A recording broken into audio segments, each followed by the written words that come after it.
It's time to find out What Shane said with Shane Manila. Hey world, it's time to discuss Hammer running backs. Last week, or about 2 weeks ago probably at this point, we discussed Hammer wide receivers and Hammer quarterbacks.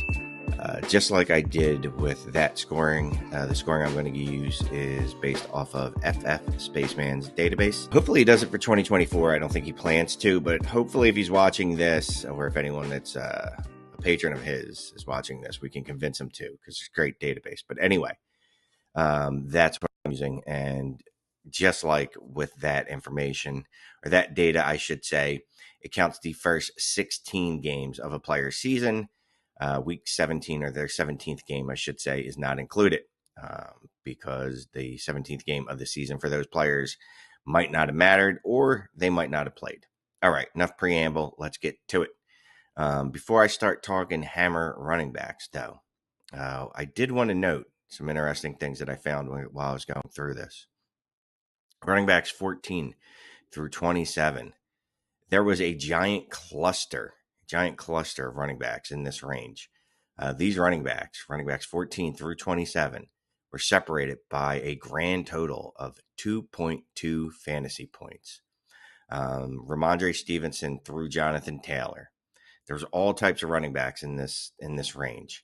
You got your James Conner, your James Cook, your Josh Jacobs. I promise they weren't all J's. Also, Bijan Robinson, Kenny Taylor, Brian Robinson's. Well, just one Brian Robinson.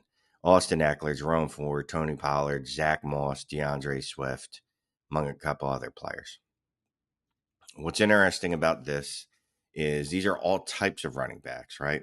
These are running backs that, like Bijan Robinson, were expected to be high-end running back ones that weren't. Again, these are running back 2s through running back 3s, high running back 3s. What the main takeaway from this, though, is running back production in this range is replaceable. If anyone is offering you a first-round draft pick for most of these running backs, take it and run. When we talk about process trades, when we talk about moving, I don't know, let's say a John Taylor for a Tony Pollard in a first, this is what we're talking about, and this is why we're talking about making deals like this. Now, obviously, we're not saying move Bijan Robinson for Tony Pollard in the first, because we expect a lot more out of Bijan Robinson. Bijan Robinson, this was his rookie year. There were some mitigating factors, Arthur Smith namely being that mitigating factor that we expect to be better now that for Bijan Robinson in year 2. But again, when we talk about replaceability at running back, this is what we're talking about. The fact that the RB14, RB27, giant cluster of running backs separated by 2.2 fantasy points. So there's no reason to be paying for the name there when the production is similar. Then the RB6 through RB13 separated by 1.7 fantasy points. This is 8 running backs in that range. This fantasy production is a little more, obviously, high-end, a little less replaceable, but still, I don't want to say easy to find, but you can still find it. The names in this range include Travis Etienne, Gibbs, Breece Hall, Rashad White, Saquon Barkley, Isaiah Pacheco, David Montgomery, and Joe Mixon. It's a good mix of running backs, right? You got some old guys like Joe Mixon and Barkley, younger dudes like Hall and Jahmyr Gibbs. And then we've got the super elite. It's a pretty mixed bag. Some of these dudes you'd expect, and some dudes not so much. You got Christian McCaffrey, Kyren Williams, Alvin Kamara, Raheem Mostert, and Devon Achane. Very, very, very, very interesting mix. But we'll get to those. Some of those dudes are, no doubt about it, hammers. Some are dudes that I think are hammers that probably other people don't. And a couple of those dudes I don't think are hammers. So let's get to it. I guess one easy way of discerning or determining who a hammer is this a running back you would give up a first for in the offseason? Is this a running back you would give up multiple firsts for in the offseason? And again, I'm not talking about in season, right? Because there's lots of things we would do in season that we wouldn't do in the off season. In season, you're doing whatever you need to do to survive. It's just like prison. When you're in prison, you do what you need to do to survive, and I'm not going to judge you for that. Whatever a man or woman needs to do to get through the next day in jail, you do it. Same in season. You're trying to win a title. I get it. But in the off season, you're not just trying to survive to get to the next day. You're thinking long term. So you shouldn't be just making deals like that to get through the next day. You should be thinking long term. You shouldn't be giving up first just because. So there should be a very finite number of running backs that you'd be willing to give up running backs. So one of the things I wanted to look at was spike weeks, because that's what I looked at when we were looking at the other positions, quarterback and wide receivers. So I looked at spike weeks at 25 points per week, 25-point games, when I was looking at quarterbacks and wide receivers. So for running backs, I did the same thing. But when I did that, I only found 53 instances. There was only 53 times last year where a running back had 25-point plus games. That averaged only 3.3 per week. That felt low. And quite frankly, when something is that small, I don't know that it's a good barometer to use. So what I did is, and I went to Twitter and asked Twitter's permission. I asked Twitter if they thought 20 points per week is a good barometer for a spike week. Twitter said yes by an 84% to 15% margin. No, that doesn't equal 100, but I'm not adding in the decimal points. Well, forget it. I will. 84.3% of the respondents said yes. 15.7% of respondents said no. So I went with 20 point weeks as being the spike week. That gave us 126, which is an average of 7.9 per week. So 7.9 times per week, a running back scored at least 20 points per week. So that's what we used as a spike week. I will mention 25-point weeks, though, because they're fun. So that's what I'm using as my spike week. And now I'm just going to jump right into who the hammers are. Right off the bat, I don't think this is a surprise. You got Christian McCaffrey. In 2023, he led running backs in top 5 weeks in both raw numbers, 9, and in percentage in games played with 56%. He also led in 25 plus point weeks with 6. He was the running back 1 overall, and he had 12 20-point weeks. 20 points at least 75% of the times, 25 points at least 6%, 6 games, and he was a top 5 running back 9 times. He's played 5 full seasons. He was a running back 1 twice and a running back 2 twice. So yeah. He's a hammer. Next up, I got Jahmyr Gibbs.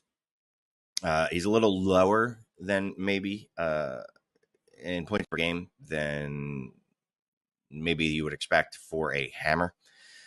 He finished as the running back 7th overall. He was 8th in fantasy points per opportunity, but he did have 6 20-plus point weeks, which tied for 3rd most, and he did that in only 14 games. So 43% of the games that he played in were spike weeks. He also tied for 3rd most 25-point plus weeks, again, even though he only played in 14 games. He was tied for 2nd in he had the 2nd most top 5 scoring weeks with 6, which was the 3rd highest by percentage. So 43% of the time he was a top 5 scoring running back. So he's a hammer to me. Breece Hall. I don't do rankings. If I did, Breece Hall would be my running back 1. Breece Hall. I think the dude is going to be an absolute monster in 2024 and 2025, and that's about as long as I'm willing to bet on any running back, and that is a stretch for me. So he tied for 3rd in spike weeks. He scored at least 20 points in 6 of his 16 games. He also tied for 2nd with most 25-point plus games. He had 4. He had 4 25-point plus games. He was 4th in top 5 scoring weeks. He had 5. 31% of his games were top 5 scoring games. Now, what is especially impressive about this is Breece Hall was on a pitch count for the first 4 weeks. And I went back and looked that up to see what did that actually mean. What that meant was Breece Hall, through the first 4 weeks, averaged 10.5 opportunities per game. And an opportunity, or opportunities per game, I should say, is targets plus rushing attempts. 10.5 opportunities per game through the first 4 weeks. Still averaged 11.5 points per game. Not bad. So he averaged about 11.3 fantasy points per game during the first 4 weeks. During the next 12 games, when the pitch count was off, he averaged 19.3 fantasy points per game, which would have been the running back 3 overall over a full season. It's a pretty good stretch. That's not one of those little like 4-game samples where we go, oh, if you extrapolate that over a full year. I hate when people do that. 12-game stretch is pretty significant. Now, he also did that on an offense, which was, the technical term is atrocious, awful, bad. I think the offense will be better. Can't be worse. Even if it just improves to mediocre, it should be better. It's going to be a better offense. I really can't wait to see what Breece Hall does without a pitch count. All right. Fourth hammer, that's how math works, if you go in order by numbers, is Bijan Robinson. Talked about him earlier. He was in the running back 2 or 3 range. I'm sorry, off the top of my head, I don't remember. But he was in that big clump of 14 running backs, all separated by 2.2 fantasy points. So he wasn't special, is the point. This is all supposition, all I don't want to say make-believe, but this is all based off of the prospect that he was in college. We saw a couple flashes last year, but we definitely did not see it in the pros. He only had 1 top 5 week last year. He only had 3 20-point weeks last year. He lost way too much work to Tyler Algier. I'm going to blame Arthur Smith, but again, this is all supposition. We haven't actually seen it yet, but he is valued like a hammer, and we think he is going to be a hammer. Now, if he comes out in 2024 and he does not do hammer things, then the bottom's probably going to fall out on his value, and he will not be valued as a hammer.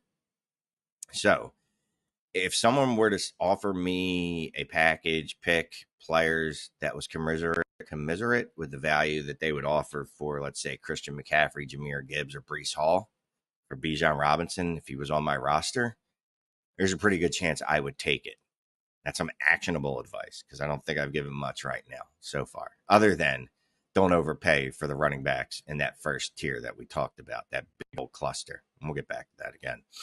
But yeah, if someone were to offer me, like I said, something along the lines of what they would offer me for Christian McCaffrey, Jahmyr Gibbs, or Breece Hall for Bijan Robinson, I would probably take it and be out. Yeah. So next up, probably my most controversial hammer, Devon Achane. Look, my love for Devon Achane is well known. So I'm just going to go right into it. It's not based off just him being fun, though he is. And I'm not going to lie to you, likability plays a part in this. Tied for running back 4 in points per game last year, 17.8 points per game. First in points per opportunity. First in fantasy points per opportunity. Third in spike weeks by percentage of games played. 50% of the games he played in last year, he scored at least 20 points. He played 10 games last year. And in 5 of those, he scored at least 20 points. He's also tied for third with 25-point plus games with 3. He hit that mark in 30% of those games. In 40% of his games, he was a top 5 running back. 40% of his games. The dude is a spike week. Again, third in spike weeks by percentage. So in 5 of his games, he hit 20-plus points. He only played 10 games. I get that. I understand that. And we'll talk a little bit about that a little later when I get to someone that's not a hammer. Devon Achane. He is a hammer to me. Again, I understand there's concerns about his injury history. He is a spike week. When I talk about hammers, I talk about and I think about dudes that have the ability to win you a week, or at least play a huge part in you winning a week. And that is Devon Achane. All right. Now we'll get to the folks that I don't have as being hammers, and the biggest omission right off the bat. I might as well get to it. Kyren Williams. I'll tell you the good things. I mean, he was the running back 2 last year. And again, that's through the first 16 games of his season. He ranked second with 7 20-plus point weeks. He was second with 4 25-plus weeks. He tied for second with 6 top 5 running back weeks. 50% of his games, he was at least a top 5 running back. So why Achane and not Williams? And Williams actually played more games than Devon Achane. He played 12 games as opposed to Devon Achane playing 10 in this data set. Achane played 11 overall, but his last game didn't count towards this data set.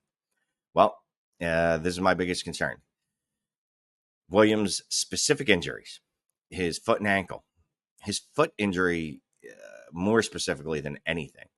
He broke his foot 2 years ago, Jones fracture. That foot is still not right. So much so that he's not practicing or did not practice in OTAs last week because the foot that he broke 2 years ago is bothering him. 2 years ago. He was 4th in opportunity share last year. The Rams went out and drafted a 3-down back in Blake Corum. Someone that's definitely going to cut into Kyren Williams' opportunity share, even if Kyren Williams were to remain healthy this year. I have absolutely no doubt that Kyren Williams will not remain healthy this year. He's already not healthy. He already is dealing with a foot injury to a foot that was broken 2 years ago. Now, again, this foot was broken 2 years ago, and it's still not healed now correctly because it's bothering him now. Blake Corum is going to eat into his workload. If Kyren Williams, when Kyren Williams misses time, Blake Corum is good enough to steal significant work. And then when Kyren Williams returns, what is Kyren Williams returning to? Now, he will be the starter. I have no doubt. And he is very good. He was very efficient last year. But if he doesn't return to a 74% work share, let's say he returns to a 60% work share, is that going to be enough to make him a top 5 running back? I don't think so. I think he's more likely a top 8, top 10 running back, which is good, very good, but not a hammer. So I don't want you to take this to think that I don't like Kyren Williams. I think Kyren Williams is a very good running back. I think he's going to lose enough work to Blake Corum that unfortunately he's not going to be a top tier, top 4 running back. Okay. Again, Achane, injury history. I understand that. His injuries a little more fluky, not as concentrated. And quite frankly, even if there's no way he's going to lose any opportunity share because his opportunity share, quite frankly, already sucks. It was at 40% last year, and it already ranked 41st. So unless he doesn't play at all, he's not losing opportunity share. So, yeah, Kyren Williams, unfortunately, doesn't make it for me. And I'm sure you're going to argue with me, and I am 100% open to debate on that one. I understand that one is debatable. The next one, Travis Etienne. Look, I went back and forth on Travis Etienne. At one point, he was on my list. Then he was off. Then he was on. Then he was off. I've settled on him being off. He was 6th in points per game. He did have 6 20-plus point fantasy point weeks last year. He did have 4 top 5 weeks. But he was 25th in fantasy points per opportunity in 2023. It wasn't a fluke either. He was 37th in fantasy points per opportunity in 2022. His fantasy scoring was bolstered. Let's use that. I know that's a word. By 12 touchdowns. It's kind of a judgment call. This feels like one that the rug could get pulled out on. He feels inefficient. It feels like the rug could get pulled out on him if he loses some work. What's most important regarding Travis Etienne, I think, is feel. Does he feel like a hammer to you? He does not feel like a hammer to me. Now, that doesn't mean that I would not like him on my roster. That does not mean that he's not a good arbitrage play. Got to use the word arbitrage. If I can get him for a late first, I think I'll do that. If I can get him for a 26 first, I definitely do that. But I don't think he's a hammer. Okay, Alvin Kamara, he's old. Yes, he was a running back 3 last year. But that was carried by 3 spike weeks. He had 3 games where he scored 27 points, over 27 points. Outside of that, he was good, not great. John Taylor, he's had 1 elite season. Outside of that, he's been the RB8, 12, and 17. Raheem Mostert, ton of touchdowns, old, 1-year breakout, and that happened to come in like his 13th year, give or take. And then Saquon Barkley, referred to John Taylor, very, very similar. It's very similar. So, again, my hammers, Christian McCaffrey, Jahmyr Gibbs, Breece Hall, Bijan Robinson, Devon Achane. And again, going back to the first takeaway, RB14, RB2 through RB3, and really back-end RB1 production all the way through RB3 production. High-end RB3. Well, let's say back-end RB1 and back-end RB2 production, very replaceable. Do not overpay for it. All right. I thank you for watching another episode of Shane Says. Let me know what you think in the comments, and we'll talk soon. Thank you.